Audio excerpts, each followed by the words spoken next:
Sisters and brothers of America,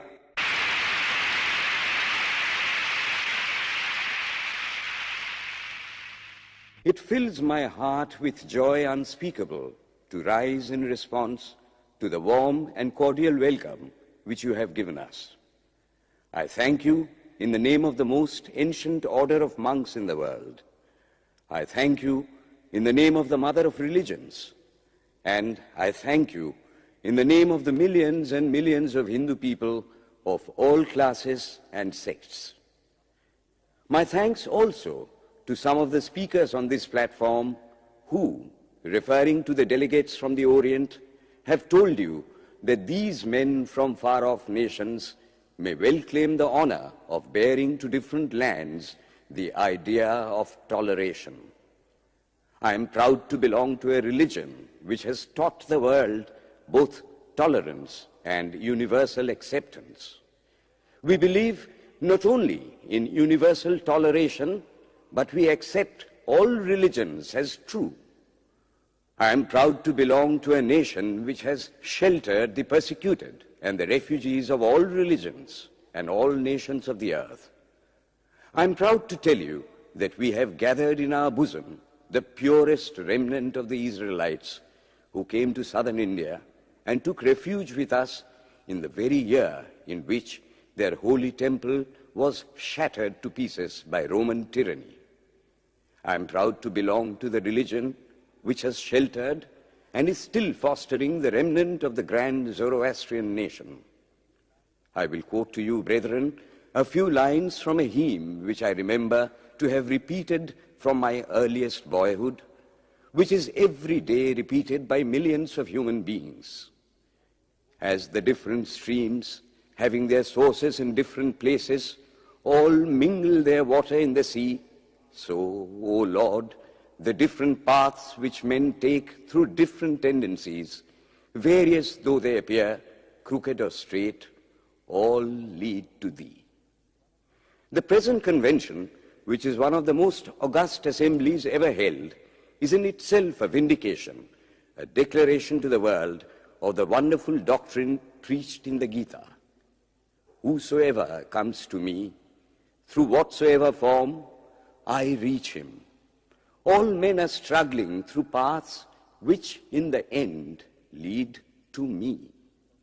Sectarianism, bigotry, and its horrible descendant, fanaticism, have long possessed this beautiful earth. They have filled the earth with violence, drenched it often and often with human blood, destroyed civilization, and sent whole nations to despair. Had it not been for these horrible demons, human society would be far more advanced than it is now. But their time is come, and I fervently hope that the bell that tolled this morning in honor of this convention may be the death knell of all fanaticism, of all persecutions with the sword or with the pen, and of all uncharitable feelings between persons wending their way to the same goal.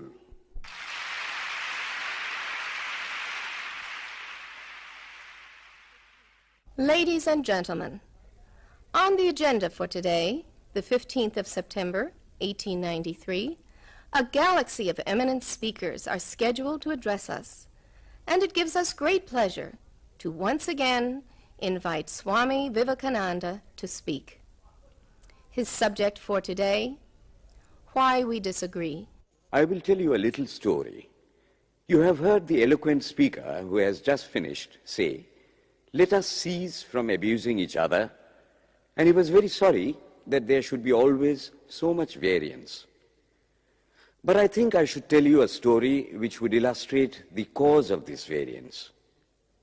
A frog lived in a well. It had lived there for a long time. It was born there and brought up there, and yet was a little small frog.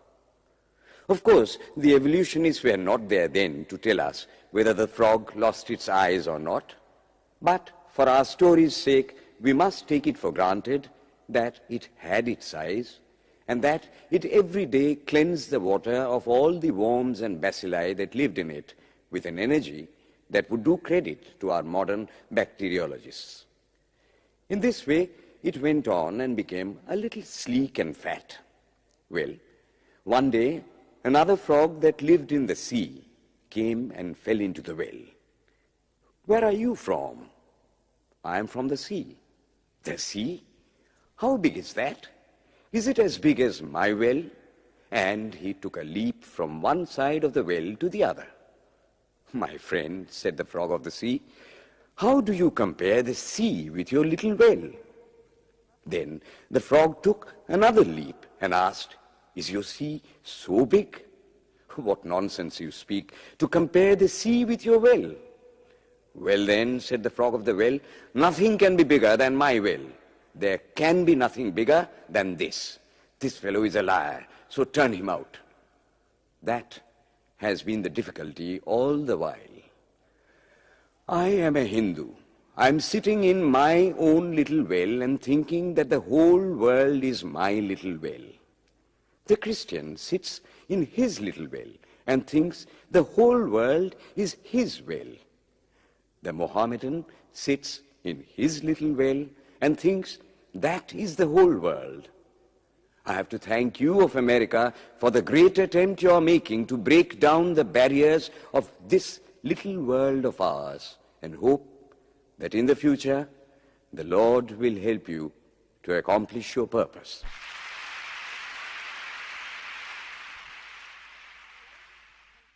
Delegates and friends, today, the 19th of September, 1893, is the 9th day of the World's Parliament of Religions. We have had the privilege of listening to many distinguished speakers from the world over address us on a variety of subjects. The time is at hand to now listen to the great monk from India, Swami Vivekananda, read his paper on Hinduism. Ladies and gentlemen, Swami Vivekananda. From the high spiritual flights of the Vedanta philosophy, of which the latest discoveries of science seem like echoes, to the low ideas of idolatry with its multifarious mythology, the agnosticism of the Buddhists and the atheism of the Jains, each and all have a place in the Hindu's religion. Where then, the question arises, where is the common center to which all these widely diverging radii converge? Where is the common basis upon which all these seemingly hopeless contradictions rest? And this is the question I shall attempt to answer. The Hindus have received their religion through revelation, the Vedas. They hold that the Vedas are without beginning and without end. It may sound ludicrous to this audience how a book can be without beginning or end. But by the Vedas, no books are meant. They mean the accumulated treasury of spiritual laws discovered by different persons in different times.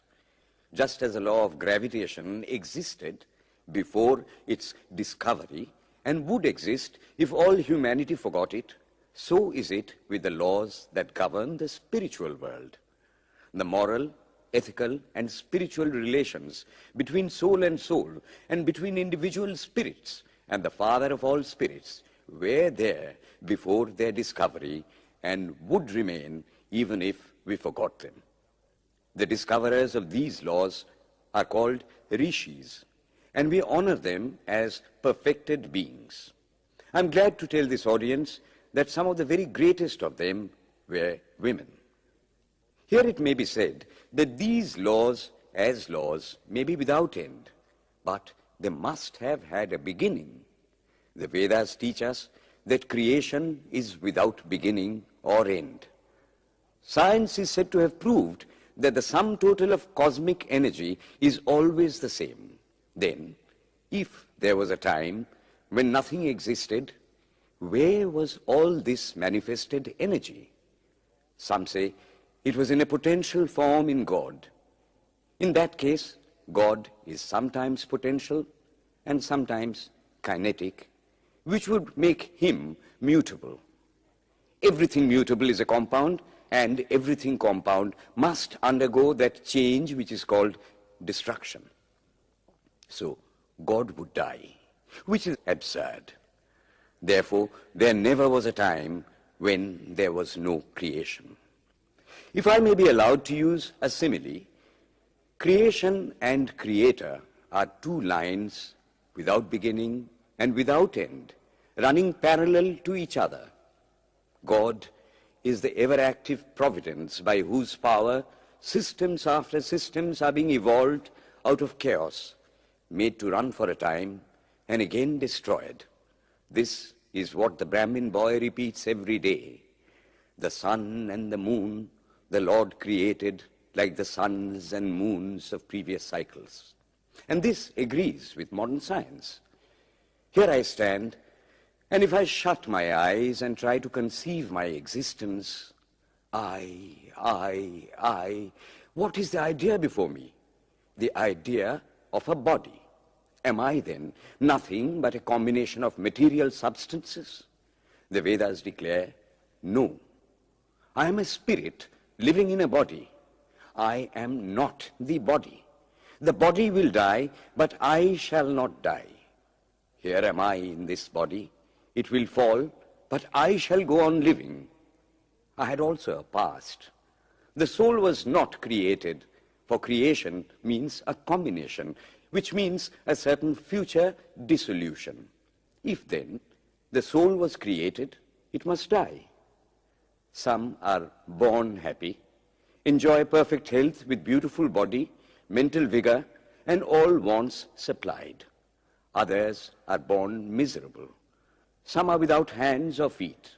Others again are idiots and only drag on a wretched existence. Why, if they are all created, why does a just and merciful God create one happy and another unhappy? Why is he so partial? Nor would it mend matters in the least to hold that those who are miserable in this life will be happy in a future one. Why should a man be miserable even here in the reign of a just and merciful God? In the second place, the idea of a creator God does not explain the anomaly, but simply expresses the cruel fiat of an all-powerful being. There must have been causes then, before his birth, to make a man miserable or happy, and those were his past actions. Are not all the tendencies of the mind and the body accounted for by inherited aptitude? Here are two parallel lines of existence, one of the mind, the other of matter. If matter and its transformations answer for all that we have, there is no necessity for supposing the existence of a soul. But it cannot be proved that thought has been evolved out of matter. And if a philosophical monism is inevitable, spiritual monism is certainly logical and no less desirable than a materialistic monism. But neither of these is necessary here. We cannot deny that bodies acquire certain tendencies from heredity, but those tendencies only mean the physical configuration through which a peculiar mind alone can act in a peculiar way. There are other tendencies peculiar to a soul caused by his past actions, and a soul with a certain tendency would, by the laws of affinity, take birth in a body which is the fittest instrument for the display of that tendency. This is in accord with science, for science wants to explain everything by habit, and habit is got through repetitions. So, repetitions are necessary to explain the natural habits of a newborn soul, and since they were not obtained in this present life, they must have come down from past lives. There is another suggestion. Taking all these for granted, how is it that I do not remember anything of my past life? This can be easily explained. I am now speaking in English. It is not my mother tongue. In fact, no words of my mother tongue are now present in my consciousness. But let me try to bring them up. And they rush in. That shows that consciousness is only the surface of the mental ocean, and within its depths are stored up all our experiences. Try and struggle. They would come up, and you would be conscious even of your past life. This is direct and demonstrative evidence. Verification is the perfect proof of a theory, and here is the challenge thrown to the world by the rishis. We have discovered the secret by which the very depths of the ocean of memory can be stirred up. Try it, and you would get a complete reminiscence of your past life. So then, the Hindu believes that he is a spirit. Him the sword cannot pierce, him the fire cannot burn, him the water cannot melt, him the air cannot dry. He is nowhere but whose center is located in the body, and that death means the change of the center from body to body. Nor is the soul bound by the conditions of matter. In its very essence, it is free, unbounded, holy, pure, and perfect. But somehow or other, it finds itself tied down to matter and thinks of itself as matter. Why should the free, perfect, and pure being be thus under the thraldom of matter is the next question. How can the perfect soul be deluded into the belief that it is imperfect? We have been told that the Hindus shirk the question and say that no such question can be there. Some thinkers want to answer it by positing one or more quasi-perfect beings and use big scientific names to fill up the gap. But naming is not explaining. The question remains the same. How can the perfect become the quasi-perfect? How can the pure, the absolute, change even a microscopic particle of its nature? But the Hindu is sincere. He does not want to take shelter under sophistry. He is brave enough to face the question in a manly fashion, and his answer is, I do not know. I do not know how the perfect being, the soul, came to think of itself as imperfect, as joined to and conditioned by matter. But the fact is a fact for all that. It is a fact in everybody's consciousness that one thinks of oneself as the body. The Hindu does not attempt to explain why one thinks one is the body. The answer, that it is the will of God, is no explanation. This is nothing more than what the Hindu says, I do not know. Well then, the human soul is eternal and immortal, perfect and infinite, and death means only a change of center from one body to another. The present is determined by our past actions, and the future by the present. The soul will go on evolving up or reverting back from birth to birth and death to death. But here is another question.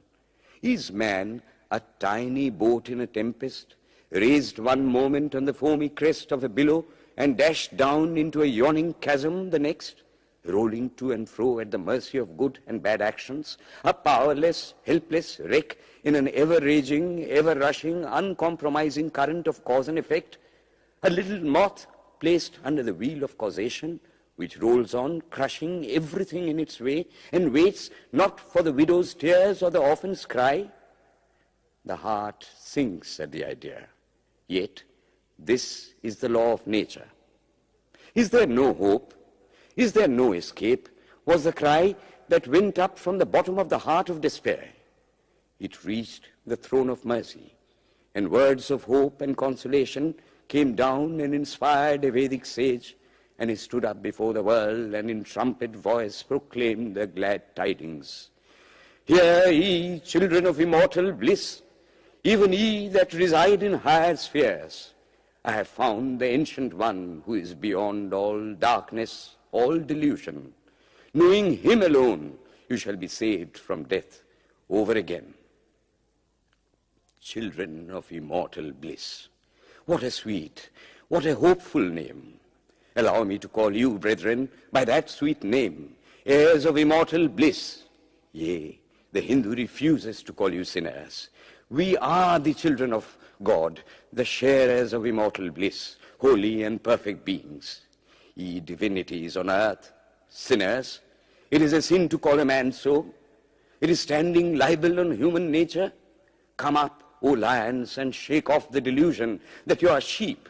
You are souls immortal, spirits free, blessed and eternal. Ye are not matter, ye are not bodies. Matter is your servant, not you the servant of matter. Thus it is that the Vedas proclaim not a dreadful combination of unforgiving laws, not an endless prison of cause and effect, but that at the head of all these laws, in and through every particle of matter and force stands one, by whose command the wind blows, the fire burns, the clouds rain, and death stalks upon the earth. And what is his nature? He is everywhere, the pure and formless one, the Almighty and the All-Merciful. Thou art our Father, thou art our Mother, thou art our beloved friend, thou art the source of all strength, give us strength. Thou art he that beareth the burdens of the universe. Help me bear the little burden of this life. Thus sang the rishis of the Vedas. And how to worship him? Through love. He is to be worshipped as the one beloved, dearer than everything in this and the next life. This is the doctrine of love declared in the Vedas, and let us see how it is fully developed and taught by Krishna, whom the Hindus believe to have been God incarnate on earth. He taught that a man ought to live in this world like a lotus leaf, which grows in water, but is never moistened by water. So a man ought to live in the world, his heart to God and his hands to work. It is good to love God for hope of reward in this or the next world, but it is better to love God for love's sake. And the prayer goes, Lord, I do not want wealth, nor children, nor learning. If it be thy will, I shall go from birth to birth. But grant me this, that I may love thee without the hope of reward. Love unselfishly for love's sake. One of the disciples of Krishna, the then emperor of India, was driven from his kingdom by his enemies and had to take shelter with his queen in a forest in the Himalayas. And there, one day, the queen asked him how it was that he, the most virtuous of men, should suffer so much misery. Yudhishthira answered, Behold, my queen, the Himalayas. How grand and beautiful they are. I love them. They do not give me anything, but my nature is to love the grand, the beautiful. Therefore, I love them. Similarly, I love the Lord. He is the source of all beauty, of all sublimity. He is the only object to be loved. My nature is to love him, and therefore I love. I do not pray for anything. I do not ask for anything. Let him place me wherever he likes. I must love him for love's sake. I cannot trade in love. The Vedas teach that the soul is divine, only held in the bondage of matter. Perfection will be reached when this bond will burst, and the word they use for it is, therefore, mukti, freedom. Freedom from the bonds of imperfection, freedom from death and misery. And this bondage can only fall off through the mercy of God, and this mercy comes on the pure. So, purity is the condition of his mercy. How does that mercy act? He reveals himself to the pure heart. The pure and the stainless see God, yea, even in this life. Then and then only, all the crookedness of the heart is made straight. Then all doubt ceases. He is no more the freak of a terrible law of causation. This is the very center, the very vital conception of Hinduism. The Hindu does not want to live upon words and theories. If there are existences beyond the ordinary sensuous existence, he wants to come face to face with them. If there is a soul in him which is not matter, if there is an all-merciful universal soul, he will go to him direct. He must see him, and that alone can destroy all doubts. So, the best proof a Hindu sage gives about the soul, about God, is, I have seen the soul, I have seen God. And that is the only condition of perfection. The Hindu religion does not consist in struggles and attempts to believe a certain doctrine or dogma, but in realizing, not in believing, but in being and becoming. Thus, the whole object of their system is by constant struggle to become perfect, to become divine, to reach God and see God. And this reaching God, seeing God, becoming perfect, even as the Father in heaven is perfect, constitutes the religion of the Hindus. And what becomes of a man when he attains perfection? He lives a life of bliss infinite. He enjoys infinite and perfect bliss, having obtained the only thing in which man ought to have pleasure, namely God, and enjoys the bliss with God. So far, all the Hindus are agreed. This is the common religion of all the sects of India. But then, perfection is absolute, and the absolute cannot be two or three. It cannot have any qualities. It cannot be an individual.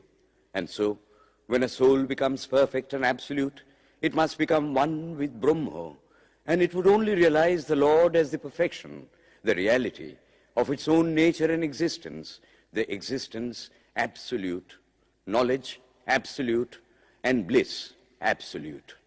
We have often and often read this called the losing of individuality and becoming a stock or a stone. He jests at scars that never felt a wound. I tell you, it is nothing of the kind. If it is happiness to enjoy the consciousness of this small body, it must be greater happiness to enjoy the consciousness of two bodies, the measure of happiness increasing with the consciousness of an increasing number of bodies, the aim, the ultimate of happiness being reached when it would become a universal consciousness. Therefore, to gain this infinite universal individuality, this miserable little prison individuality must go. Then alone can death cease when I am one with life. Then alone can misery cease when I am one with happiness itself. Then alone can all error cease when I am one with knowledge itself. And this is the necessary scientific conclusion. Science has proved to me that physical individuality is a delusion, that really my body is one little continuously changing body in an unbroken ocean of matter, and Advaita, or unity, is the necessary conclusion with my other counterpart, soul. Science is nothing but the finding of unity. As soon as science would reach perfect unity, it would stop from further progress, because it would reach the goal. Thus, chemistry could not progress farther when it would discover one element out of which all others could be made. Physics would stop when it would be able to fulfill its services in discovering one energy of which all the others are but manifestations. And the science of religion become perfect when it would discover Him who is the one life in a universe of death, Him who is the constant basis of an ever-changing world, one who is the only soul of which all souls are but delusive manifestations. Thus is it, through multiplicity and duality, that the ultimate unity is reached. Religion can go no farther. This is the goal of all science. All science is bound to come to this conclusion in the long run. Manifestation and not creation is the word of science today. And the Hindu is only glad that what he has been cherishing in his bosom for ages is going to be taught in more forcible language and with further light from the latest conclusions of science. Descend we now from the aspirations of philosophy to the religion of the ignorant. At the very outset, I may tell you that there is no polytheism in India. In every temple, if one stands by and listens, one will find the worshippers applying all the attributes of God, including omnipresence, to the images. It is not polytheism, nor would the name henotheism explain the situation. The rose, called by any other name, would smell as sweet. Names are not explanations. The tree is known by its fruits. When I have seen amongst them that are called idolaters, men, the like of whom, in morality and spirituality and love, I have never seen anywhere, I stop and ask myself, can sin beget holiness? Superstition is a great enemy of man, but bigotry is worse. Why does a Christian go to church? Why is the cross holy? Why is the face turned toward the sky in prayer?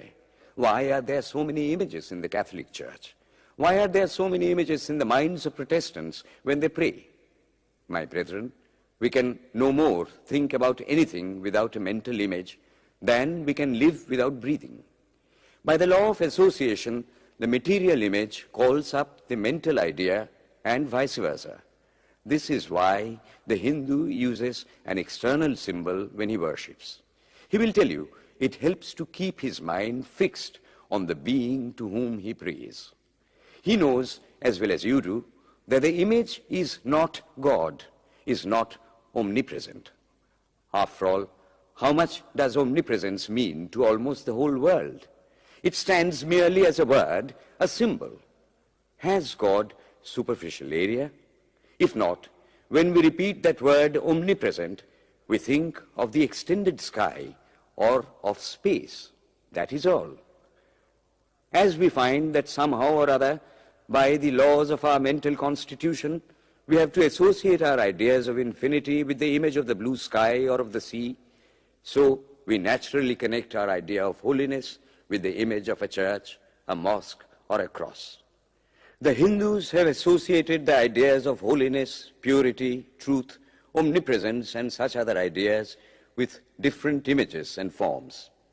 But with this difference, that while some people devote their whole lives to their idol of a church and never rise higher, because with them religion means an intellectual assent to certain doctrines and doing good to their fellows, the whole religion of the Hindu is centered in realization.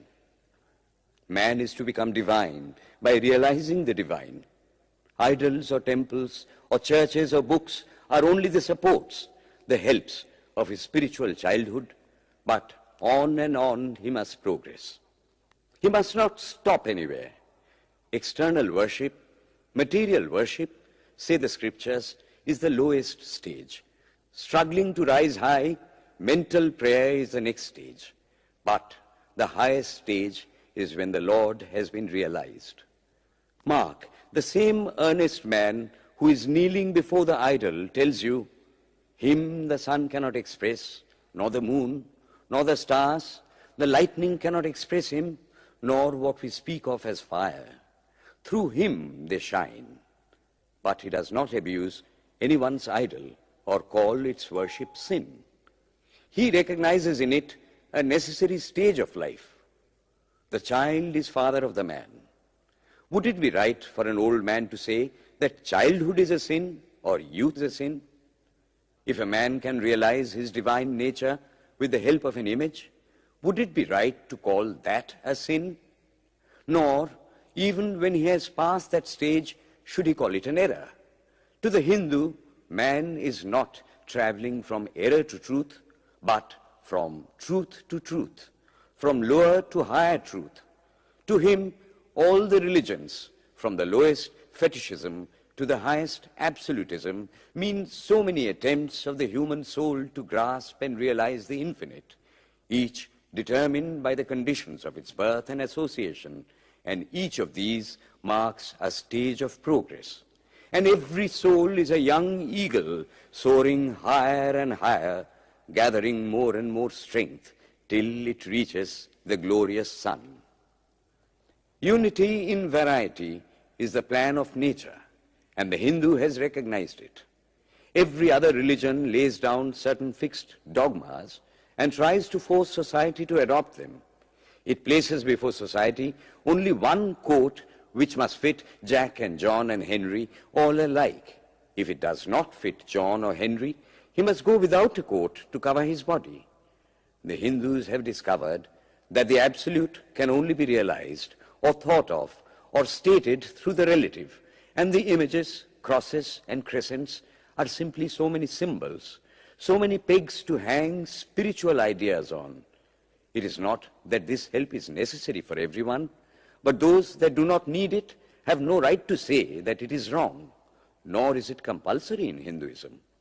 One thing I must tell you, idolatry in India does not mean anything horrible. It is not the mother of harlots. On the other hand, it is the attempt of undeveloped minds to grasp high spiritual truths.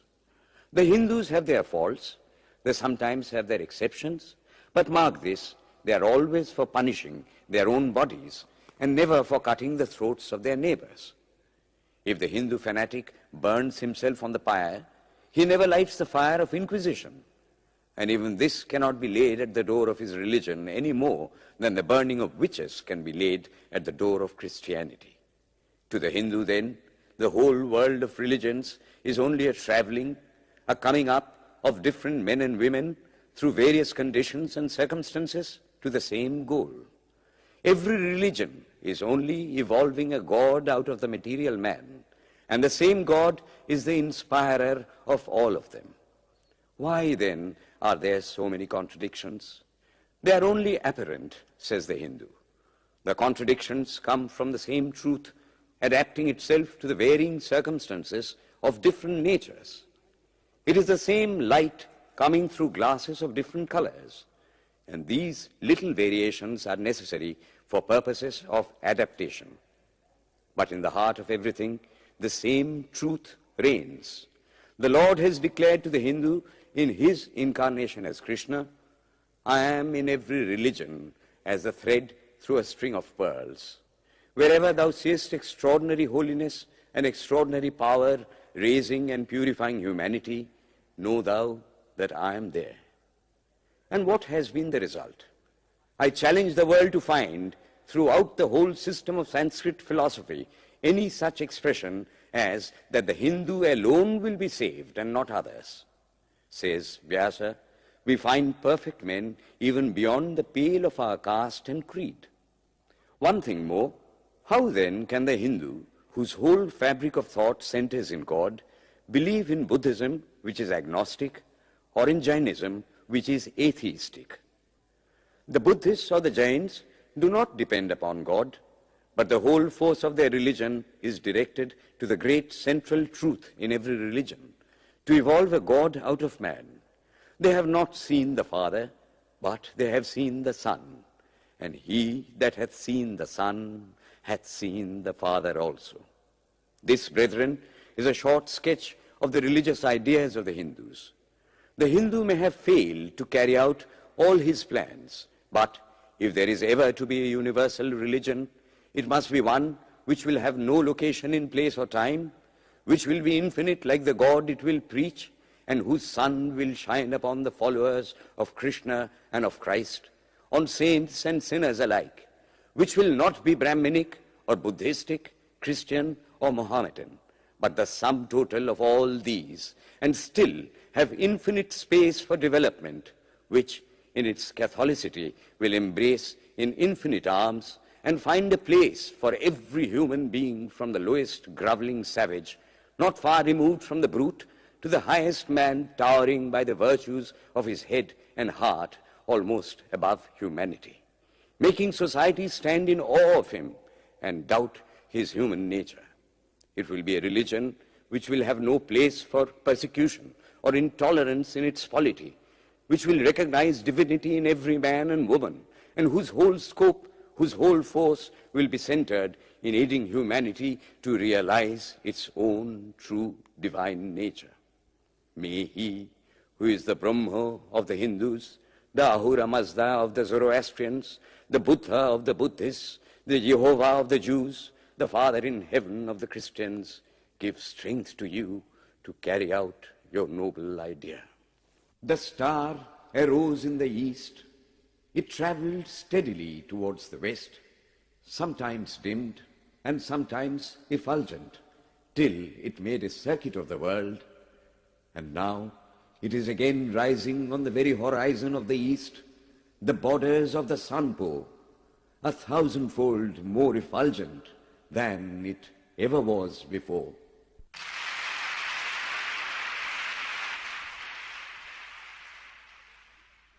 Today, the 26th of September, 1893, is the penultimate day of this Parliament of Religions at Chicago.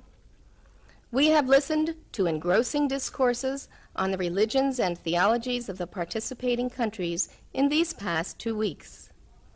In continuing this series, Swami Vivekananda will now speak on Buddhism, the fulfillment of Hinduism.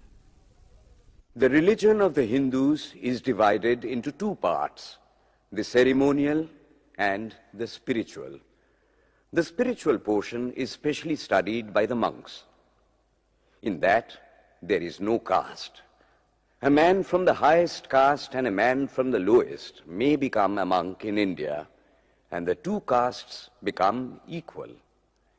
In religion, there is no caste. Caste is simply a social institution. When Buddha was teaching, Sanskrit was no more the spoken language in India. It was then only in the books of the learned. Some of Buddha's Brahmin disciples wanted to translate his teachings into Sanskrit, but he distinctly told them, "I am for the poor, for the people. Let me speak in the tongue of the people." And so, to this day, the great bulk of his teachings are in the vernacular of that day in India. Whatever may be the position of philosophy, whatever may be the position of metaphysics, so long as there is such a thing as death in the world, so long as there is such a thing as weakness in the human heart, so long as there is a cry going out of the heart of man in his very weakness, there shall be a faith in God. Let us then join the wonderful intellect of the Brahmin with the heart, the noble soul, the wonderful humanizing power of the great master.